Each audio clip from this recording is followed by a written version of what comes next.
Now I am going to show you how to drop table using the migration command. So in order to create the migration file to delete a table, I am going to open the terminal, and here I will write php artisan make migration. This is the migration command. Then I will use drop which table I am going to delete.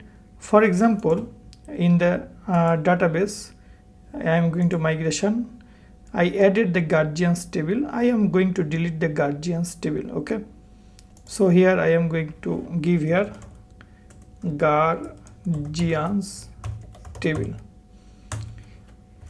You see that a new migration comes here, this one, and here there is up method and down method. I am going to the up method, and here I am going to call my schema. You see that when I added a column here, you see that a schema was built here. So same thing I am going to call here schema, and here I am going to call the method drop if exists, and here I am going to tell which table I will drop. The table name is guardians. Okay, so as this is the up method, so if I run the php artisan migrate, the up method will defaultly call. So I am going to call php artisan migrate.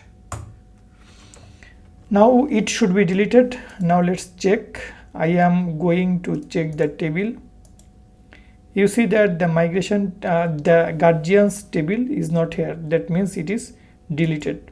And here if I refresh the migration, you see that a new entry as the base number 5 comes here, that is drop guardians table. That means guardians table has been deleted. So in this way you can easily delete the table from your database using the migration system.